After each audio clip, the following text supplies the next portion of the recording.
Hello Telugu viewers, welcome back to ET. Hell fire heat తో రాత్రిపూట కూడా బగబగ మండే మిడ్ నైట్ సన్ మన గోస్ట్ రైడర్. మార్వెల్ కామిక్స్ లో గుర్రాలు, బైకులు, కార్లు, స్పేస్ బైసికల్స్ నడుపుతూ చాలా మంది గోస్ట్ రైడర్స్ మనకు కనిపిస్తూ ఉంటారు. ఇంతమంది గోస్ట్ రైడర్స్ ఎందుకున్నారు అనంటే, మార్వెల్ కామిక్స్ లోని స్పిరిట్ ఆఫ్ వెంజెన్స్ జరాతోస్ అనే పవర్ఫుల్ డీమన్ ఎవరినైనా పొసెస్ చేస్తే ఆ పర్సన్ గోస్ట్ రైడర్ గా మారుతూ ఉంటాడు. అసలు ఈ జరాతోస్ డీమన్ ఎవరు, ఎందుకు హ్యూమన్స్ ని పొసెస్ చేసి వాళ్ళని గోస్ట్ రైడర్స్ గా మారుస్తాడు అనే విషయాల్ని ఆల్రెడీ నేను గోస్ట్ రైడర్ వర్సెస్ థోర్ వీడియోలో క్లియర్ గా చెప్పాను. ఆ స్టోరీ చెప్పిన ఆ వీడియో కూడా చాలా ఇంట్రెస్టింగ్ గా ఉంటాయి. సో చూడాలనుకునే వారి కోసం వీడియో లింక్ అనేది కింద డిస్క్రిప్షన్ లో ఇస్తాను. ఈ వీడియో అయిపోయిన తర్వాత ఒకసారి చెక్ చేసేయండి. అయితే అసలు మార్వెల్ కామిక్స్ లోని ఫస్ట్ గోస్ట్ రైడర్ ఎలా ఆ పవర్స్ ని పొంది హ్యూమన్స్ అప్పటి వరకు చూడని డిమానిక్ సేవియర్ గా మారి పవర్ఫుల్ అవెంజర్స్ 10,000 BCలో ఒక అవెంజర్ గా చోటు దక్కించుకోగలిగాడు అనే కామిక్ స్టోరీని ఈ రోజు మన వీడియోని చివరి వరకు చూడండి. మీకు తప్పకుండా ఈ స్టోరీ నచ్చుతుంది. నచ్చితే తెలుసు కదా, లైక్ చేసి షేర్ చేయండి. అలానే సబ్స్క్రైబ్ చేసుకుని వారు సబ్స్క్రైబ్ చేసి పక్కన ఉన్న నోటిఫికేషన్ బెల్ ని మర్చిపోకుండా యాక్టివేట్ చేసుకోండి. ఇక ఏ మాత్రం లేట్ చేయకుండా వీడియోలోకి వెళ్ళిపోదాం. So let's get start the video.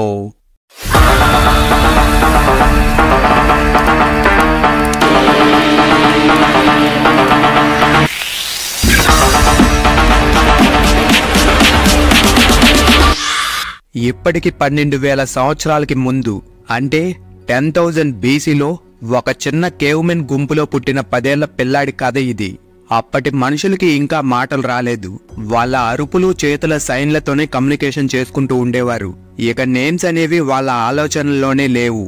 వారు ఒకరిని మరొకరు ఫేసులను బట్టి, వాళ్ళ బాడీ స్మెల్స్ ని బట్టి గుర్తుంచుకుంటూ ఉన్నారు.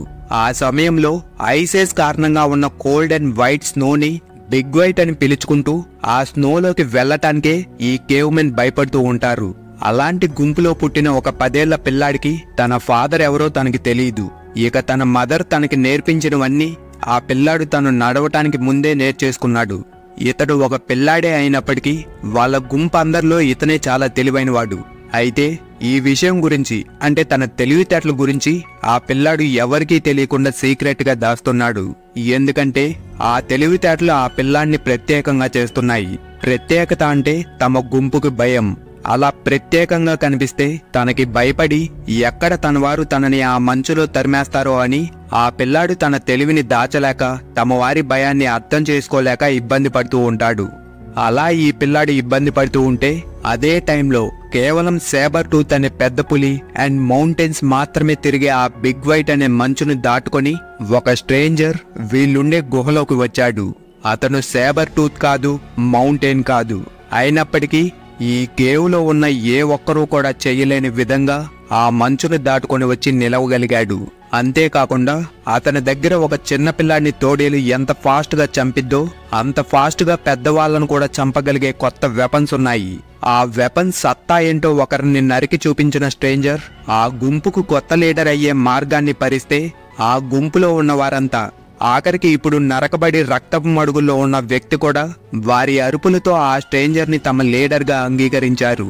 కానీ నిజానికి అక్కడ ఏం జరుగుతుందో అర్థమైన ఒకే ఒక్క వ్యక్తి అయిన ఆ పిల్లాడు భయపడుతూ కళ్ళు మూసుకొని ఈసారి కళ్ళు తెరిచే టైంకి తన తెలివితేటలన్నీ పోయి మిగతా వారిలా మొరటుగా అయిపోవాలని కోరుకుంటున్నాడు.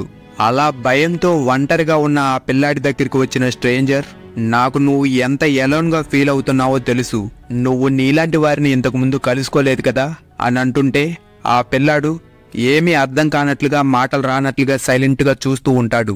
దాంతో ఏం పర్వాలేదు, నువ్వు నాతో ఫ్రీగా మాట్లాడొచ్చు.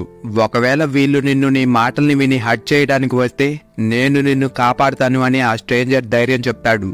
ఆ ధైర్యంతో జీవితంలో ఫస్ట్ టైం ఫియర్ లేకుండా మాట్లాడడం మొదలుపెట్టిన ఆ పిల్లాడు, నాలా మాట్లాడగలిగేవారు ఇంకా ఉన్నారు అని నాకు తెలియదు అని అంటుంటే, నాలా మాట్లాడగలిగేవారు ఇంకా కొంతమంది ఉన్నారు. కాకపోతే వారందరూ ఇలాంటి ఏప్ మ్యాన్ గుంపుల్లో అక్కడక్కడ ఉన్నారు. వారందరూ కూడా మిగతా వారి కంటే చాలా డిఫరెంట్, చాలా స్మార్ట్ అని ఆ స్ట్రేంజర్ చెప్తాడు. స్ట్రేంజర్ చెప్పింది విన్న ఆ పిల్లాడు, కానీ నాకు ఎలా వీటన్నిటి గురించి తెలిసాయి అని అడుగుతుంటే, నేను మా గుహకి బయటుండే అన్నిటి గురించి భయపడే ఒక గుంపు నుండి వచ్చాను. ఆ గుంపు వారు ప్రతి రాత్రి ఆకాశంలో ఆ పెద్ద రెడ్ బాల్ వెళ్ళిపోగానే ప్రపంచం అంతమైపోతుందంటూ భయంతో ఏడుస్తూ కేకలు పెడుతూ ఉండేవారు. ఇలా ప్రతి రాత్రి జరుగుతూ ఉండేది. ఒకరోజు సాయంత్రం వాళ్ళు అనుకున్నట్లుగానే వాళ్ళ ప్రపంచం అంతమయ్యేంత వరకు మనమిలా డిఫరెంట్గా పుట్టడమేమీ తప్పు కాదు. మనం సాగే మార్గం ముఖ్యం. మనం ఈ ప్రపంచానికి అసలైన మాస్టర్స్ని అని ఆ స్ట్రేంజర్ చెప్తుంటే, అయితే మరి మిగతా వాళ్ళు అని అడుగుతున్నాడు ఆ పిల్లాడు. ఆ క్వశ్చన్కి వాళ్ళు మనం ఏం అవ్వాలో అలా అవ్వటానికి హెల్ప్ చేస్తారు అని ఆన్సర్ ఇస్తాడు స్ట్రేంజర్. అదెలా, ఎలా వాళ్ళు హెల్ప్ చేస్తారు అని ఆ పిల్లాడు అడుగుతుంటే, వాళ్ళకి బాగా తెలిసిన ఒకే ఒక్క విషయం చేయడంతో, అదే చావడంతో అని ఆ స్ట్రేంజర్ చెప్పింది విని కంగారు పడుతున్న ఆ పిల్లాడు, ఏంటి అసలు నీ గుంపుకేమైంది, వాళ్ళు ఎలా అంతమైపోయారు అని అడిగాడు. ఆ క్వశ్చన్కి స్ట్రేంజర్, ఎలా అయితే ఇక్కడ వాళ్ళు అంతం కాబోతున్నారో అచ్చం అలానే ఆ గుంపును ఒకటి కనిపెట్టింది. ఆ కనిపెట్టింది వాళ్ళకంటే బలమైనది, తీరని ఆకలితో ఉందది అంటూ ఒక బీస్ట్ వేర్వల్ఫ్ లాగా మారి ఒక్క రాత్రిలోనే ఆ పిల్లాడికి తెలిసిన వారందరినీ తన కళ్ళ ముందే చంపి తినేశాడు. తన కళ్ళ ముందే తన వారిని చంపుతుంది ఏంటో కూడా తెలియని ఆ పిల్లాడు తన వారు చనిపోయారు అనే బాధతో, చంపిన ఆ బీస్ట్ పై కోపంతో, ఇప్పుడు ఆ బీస్ట్ని చంపకపోతే నెక్స్ట్ అది తనని చంపుతుందేమో అనే భయంతో ఆ స్ట్రేంజర్ తీసుకొచ్చిన వెపన్స్తోనే తనని చంపాలని ప్రయత్నిస్తున్నాడు. అలా ప్రయత్నిస్తున్న ఆ పిల్లాడిని తన చేతిలోకి తీసుకున్న ఆ బీస్ట్ నవ్వి, నిన్ను నువ్వు చూడు, నువ్వు ఒక గోస్ట్వి, చచ్చిన విషయం కూడా తెలియని ఒక గోస్ట్ లాంటి వాడివి నువ్వు. అందుకే ఇప్పటి నుండి నేను నిన్ను గోస్ట్ అని పిలుస్తా. ఏంటి, నీకు నా నేమ్ తెలుసుకోవాలనుందా? అయితే రా, వచ్చి నన్ను కనిపెట్టు అని ఆ పిల్లాడిని అక్కడే ఒంటరిగా వదిలేసి వెళ్ళిపోయాడు. నెక్స్ట్ రోజు మార్నింగ్ ఆ పిల్లాడు లేచి తన వారిని చంపిన ఆ బీస్ట్ని కనిపెట్టడానికి వాళ్ళ కేవ్ని దాటి బయటకు రావాలనుకుంటున్నాడు.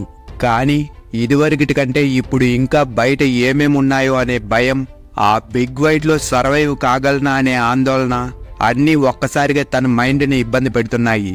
దాంతో ఏం కాదులే అని తనకి తాను సర్ది చెప్పుకొని అడుగు బయటకు వేశాడు ఆ ఒంటరి ప్రయాణికుడు. అలా బయటకు వచ్చిన ఆ పిల్లాడు చాచి కొడుతున్న మంచుగాలులను తట్టుకోలేక కాసేపటికి బయటికి రావడానికి నాకు నేను ధైర్యం చెప్పుకున్నానా, లేదంటే చావటానికి ఒక ఈజీ మార్గం ఎంచుకున్నానా అని అనుకొని ఆ మంచులో అన్కాన్షియస్ అయి పడిపోయాడు. అలా పడిపోయిన ఆ పిల్లాడిని వెతుక్కుంటూ తను అనుకుంటున్న చావు రాలేదు, తను వెతికే ఆ స్ట్రేంజర్ బీస్టు రాలేదు. కానీ అంతకంటే స్ట్రేంజెస్ట్ థింగ్ ఒకటి ఆ పిల్లాడిని వెతుక్కుంటూ వచ్చింది. అది ఒక పెద్ద వైట్ పైథాన్. ఆ వైట్ స్నేక్ పడిపోయి ఉన్న ఆ పిల్లాడి చెవి దగ్గరికి వచ్చి, నువ్వు చావాలి అనుకుంటే నేను నీ దారిన నిన్ను వెళ్ళనిస్తాను, కానీ నేను నిన్ను బ్రతికించడానికి సహాయం చేయగలను అని అంటుంటే, స్లైట్గా కళ్ళు తెరిచి చూస్తున్న ఆ పిల్లాడు, పాములు మాట్లాడలేవు అన్నాడు. నీకెలా తెలుసు? నువ్వే ఇప్పుడిప్పుడు మాట్లాడడం నేర్చుకుంటున్నావు కదా లిటిల్ గోస్ట్ అని ఆ పైథాన్ అంటుంది. నీకు ఆ నేమ్ ఎలా తెలుసు? అసలు నువ్వు ఎవరు అని అడుగుతున్నాడు ఆ కిడ్. నాకు నువ్వు ఎవరో తెలుసు, నువ్వు ఏం వెతుకుతున్నావో తెలుసు, వీటన్నిటికి మించి నీకు ఏం కావాలో తెలుసు. నీకు కావలసింది ఇవ్వగలిగింది నేను మాత్రమే my young friend. Pain, punishment, పగ, వీటన్నిటిని నువ్వు నా స్పెషాలిటీస్ అనుకో అంటూ ఏవేవో చెబుతూ చాలాసేపు ఆపకుండా మాట్లాడింది ఆ స్నేక్.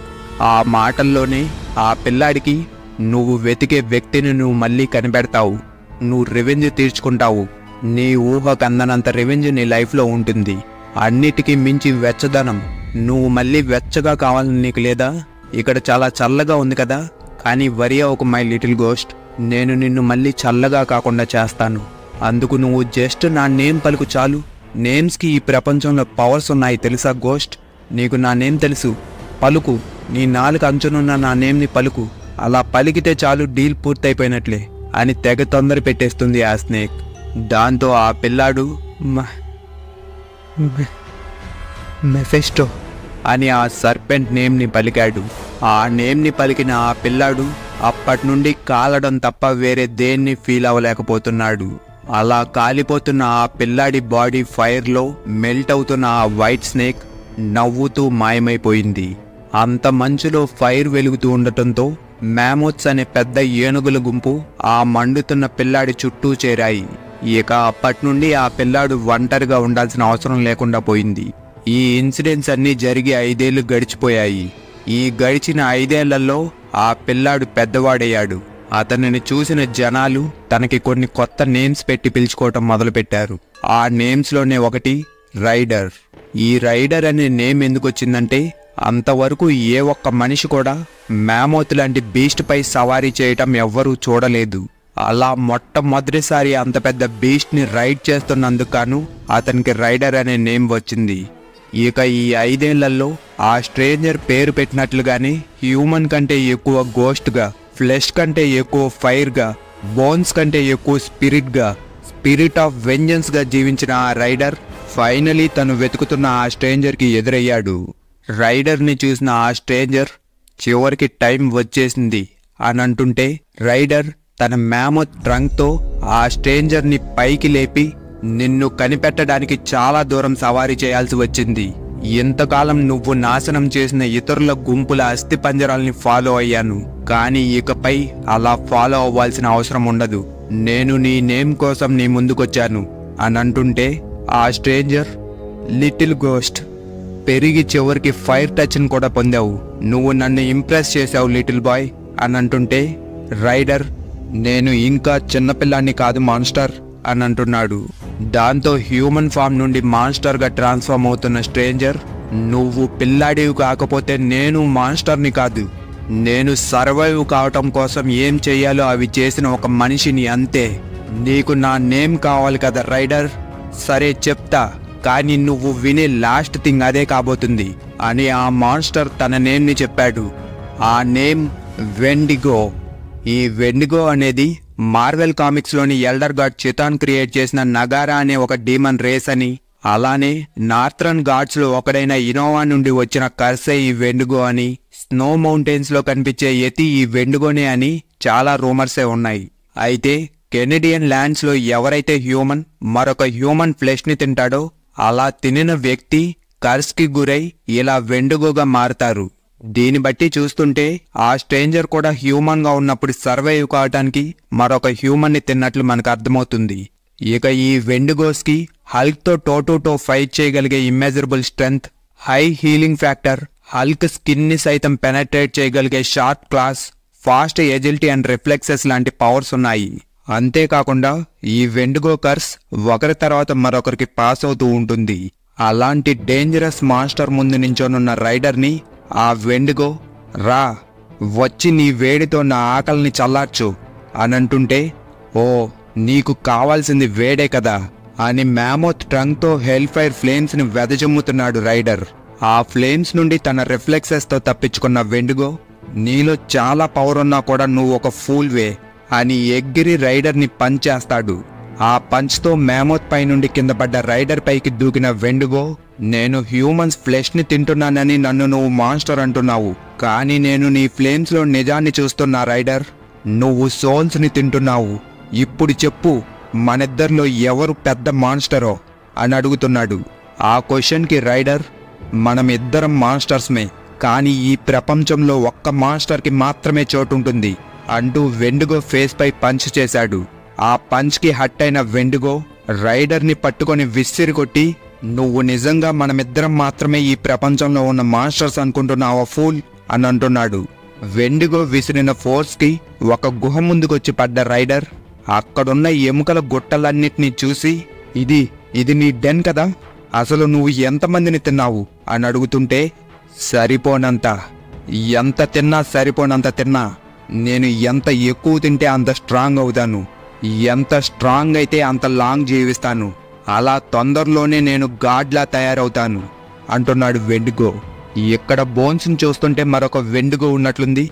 నువ్వు నీ జాతి వాళ్ళనే తిన్నావని ఈ బోన్స్ చెప్తున్నాయి అని రైడర్ అంటుంటే, వెండిగో చేతికి దొరికిన బోన్స్ అన్నిటినీ రైడర్ పైకి విసురుతాడు. ఆ బోన్స్ అన్నిటినీ చైన్ సికిల్ గా మార్చిన రైడర్, నువ్వు ఈ బోన్స్ ని తిన్నావు, ఇప్పుడు అవి నిన్ను తింటాయి అని ఆ బోన్ సికిల్ ని వెండిగో చుట్టూ విసిరి, వెండిగోని హెల్ ఫైర్ తో యుగాంతం వరకు హెల్లో కాలుతూ ఉండేలా చెయ్యాలని చూస్తాడు. కానీ ఆ హెల్ ఫైర్ బాండ్స్ నుండి తప్పించుకున్న వెండిగో రైడర్ ని పంచ్ చేసి, ఆకలి ఉన్నంత వరకు వెండిగో ఉంటాడు, ఉన్నవారందరిలోకి వెండిగోనే బలవంతుడు అని విర్రవీగుతూ ఉంటే, కరెక్ట్ గా అదే టైంకి రైడర్ మ్యామోత్ వెనక నుండి వచ్చి తన దంతాన్ని వెండుగో గుండెల్లో దింపుతుంది. అది చూసి పైకి లేస్తున్న రైడర్, మంచి పని చేసావు గర్ల్, సరే ఇప్పుడు వీడి కథ ముగిద్దాం అని అంటుంటే, జంతువులపై ఆధారపడుతున్నావా? ఇలా అయితే నువ్వు ఎప్పటికీ కావాల్సినంత స్ట్రాంగ్ కాలేవు. ఎప్పుడైతే ఒంటరిగా ఉంటావో అప్పుడే నీకు అనుకున్నంత స్ట్రాంగ్ అవటం సాధ్యం. అలా సాధ్యం కావడానికి నేను నీకు సహాయం చేస్తాను అని ఆ మ్యామోత్ దంతాన్ని విరిచిన వెండుగో ఆ దంతంతో మ్యామోత్నే పొడిచి దాంతోపాటు జారి ఆ మౌంటైన్ క్లిఫ్ నుండి కింద పడిపోతూ ఉంటాడు. అలా మ్యామోత్ పడిపోతూ ఉండటాన్ని చూసిన రైడర్ క్లిఫ్ అంచున నించొని నో అని అంటుంటే, పడిపోతున్న వెండుగో, నేను దీని నుండి సర్వైవ్ అవుతాను గోస్ట్, కానీ నువ్వు ఈ లాస్ని సర్వైవ్ అవ్వగలవా అనంటూ పడిపోయాడు.